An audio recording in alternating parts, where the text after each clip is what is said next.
जय शिवराय मित्रांनो. आज आहे 20 जुलै आणि आज सुद्धा ढगाळ वातावरणाची वाढ होताना दिसते. त्याचबरोबर आज आमचं दुसरं कोळपणं थोडं मोठ्या कोळप्याने आज कोळपणं चालू आहे, कारण की फटी ही 2 फुटी आहे. मागील बखाडीमध्ये आपण छोट्या कोळप्याने याच्या बुडाला माती लावली आणि त्याने वर तग धरून राहिली आणि कुठेच त्याची बाधा आपल्याला पाहायला मिळाली नाही. पण 15 पासून सुरुवात झालेली ती आम्हाला 17 पर्यंत बऱ्यापैकी राहिली. कालच थोडा पाऊस 19 जुलैला कमी राहिला, अन्यथा आम्हाला आजही पाऊस होणार आहे खडसावंगी तालुक्यामध्ये. आता पुढील भाग जो आहे लातूर ते इकडे हिंगोली ते जवळपास नागपूर पट्ट्यापर्यंत परिस्थिती गंभीर होत चाललेली आहे. पण आता वातावरणाची एक नवीन क्रेज महाराष्ट्राला पाहणं गरजेचं आहे. त्यामध्ये आज वर्धा, नागपूर, चंद्रपूर, गोंदिया, हिंगणघाट अशा 5 जिल्ह्यांना अनेक ठिकाणी दिवस मावळता 5:30च्या नंतर दिलासा मिळू शकतो 8 वाजेपर्यंत. खानदेशच्या पश्चिमी भागांमध्ये म्हणजे धुळ्याच्या पश्चिम भागामध्ये सध्या काही तुरळक ठिकाणी हलक्या पावसाला आत्ताच सुरुवात झालेली आहे. त्यामुळे त्या भागांमध्ये आज दिलासा मिळणं शक्य आहे. भोकरदन, जाफराबादची कंडिशन, काल जाफराबादच्या काही गावांना पेंडवणी पावसापर्यंत मजल मारले. त्या गावांची नावं आपल्याला कमेंटमध्ये येतील. म्हणजे अकोला, दिवा अशी काही गाव आहेत. मला रात्री 11 वाजेपर्यंत त्या भागातले व्हिडिओज आणि मेसेज पोहोचले.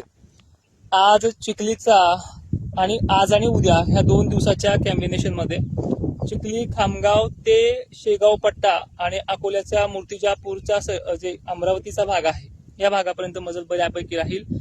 आणि बरेही दिवस वाढत जरी असले तरी पावसाची ही तीव्रता वाढतच जाणार आहे. काळजी करण्यासारखं नाहीये. त्याचबरोबर आज गेवराई, केज, धारूर, निलंगा, उमरगा पट्टा, उदगीर, सावंतवाडी ते नांदेडच्या अनेक भागांमध्ये संध्याकाळच्या 7:30 वाजेपर्यंत पाऊस कोणत्याही क्षणी मजल मारू शकतो. गेवराई पट्टे, शहागड, अंबड पट्ट्यामध्ये सर्व दूर नाहीये, पण सुरुवात होऊ शकते आज संध्याकाळी 20 जुलैच्या 7-8 वाजेपर्यंत. दुपारनंतर फक्त वाऱ्यामुळे पावसाची क्रेज कमी राहते. अशा प्रकारचं आहे. आज मुंबईसह कोकण किनारपट्टीला मुसळधारेचा जोर वाढतोय. त्यामुळे ही परिस्थिती जरी जोरदार वाऱ्याची राहिली पश्चिम महाराष्ट्रात, हलक्या सरींच्या सटकारा बिटकारे कायम तिथे चालू असतील.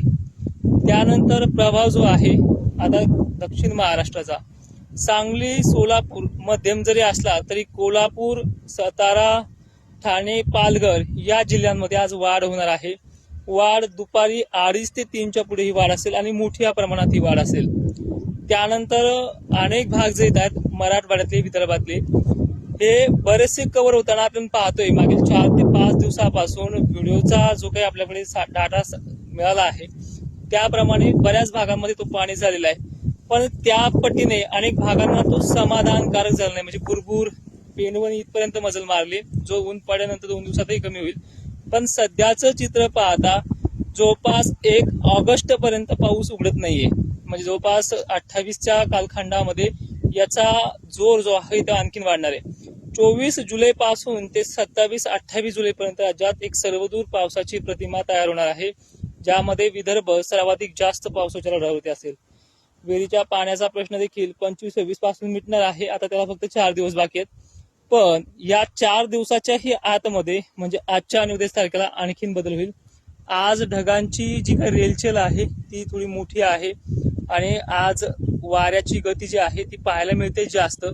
पण ढगांच्या गर्दीकडे पाहता दिवस मावळता हे चित्र पालटणार आहे. दुपारी 2-2:30 वाजता काही ठिकाणी ऊन पण तापमानामध्ये वाढ होऊन यामध्ये पाण्याच्या थेंबाच्या जाडीला अजून थोडी बळकटी मिळेल. दुसरी महत्वाची गोष्ट अशी आहे की जसं जसं आपल्या व्हिडिओच्या माध्यमातून मी दिलासा देण्याचं काम करतोय आणि अनेक ठिकाणी तो पाऊसही पडतोय, पण दुसरं चित्र पाहता थोडा काय आणखीन भागाचं तरसणं चालू झालं की तिथे परत जखमीवर मीठ टाकण्याचं काम अनेक सोशल मीडियाच्या माध्यमातून होते. जर परिस्थिती एवढी गंभीर आहे किंवा वारंवार तुम्ही दुष्काळ सांगताय, मग तुमच्या व्हिडिओमध्ये तुम्ही फिक्स का म्हणत नाही की यंदा गंभीर दुष्काळ आहे? दुसरी महत्वाची गोष्ट, तुम्हाला एवढं माहित आहे की पुढे पेरण्या जळतील वगैरे होतील, मग तुम्ही पेरायला का लावलंय किंवा पेरण्यासाठी का म्हणलं नाही तुम्ही पेरू नका म्हणून? ह्या 2-3 प्रश्नाचं उत्तर हवंय. त्यानंतर या 22 जुलै पासून जो मान्सूनचा पाऊस सुरू झालाय, आता उद्याच्या येणाऱ्या 22 पर्यंत 1 महिना पूर्ण होतोय. पावसाळा 4 महिन्याचा आहे. 1 महिना 1.5 महिना ठरवत नाही की हा 1972चा दुष्काळ आहे. इस्रोच्या कालच्या मेसेजनुसार जर आपण पाहिलं, त्याने स्पष्ट सांगितलंय की भारतावरती मोठ्या पावसाची संकेत ह्या 4-5 दिवसातच आहेत आणि ते सुद्धा इस्रोच्या हा दुसरा अंदाज आहे. त्यामुळे काळजी करू नका. आजच्या लाईव्ह मध्ये अनेक भागांची आपण डिटेल देऊया. तोपर्यंत जय शिवराय. आतापर्यंत कुठे कुठे पाऊस झालाय या सगळ्या भागांची नावं आपल्याला कमेंट करा. आणि दुसरी महत्वाची अशी गोष्ट आहे की मराठवाडा विदर्भात आजही दुपारनंतर ते 4-5 वाजता पावसाला सुरुवात होईल आणि खानदेश विदर्भामध्ये सर्वदूरची शक्यता आजही नाहीये, पण संध्याकाळपर्यंत एक लेअर्स बनणार आहे, ज्यामुळे पेंडवणी सटकारे ही कायमस्वरूपी राहणारी पावसाची प्रणाली ही आजही रात्री विकसित होणार आहे. 21 जुलैच्या मध्यरात्रीपर्यंत अजूनही जो तरसलेला भाग आहे तो घेण्यासाठी पाऊस अजूनही ऍक्टिव्हिटीमध्ये आहे. आणि ह्या गोष्टी जरी मागील तुलनेमध्ये 2 दिवस उशिरा येत असल्या तरी हा दिलासा दिल्याशिवाय राहणार नाहीये. जय शिवराय. धन्यवाद.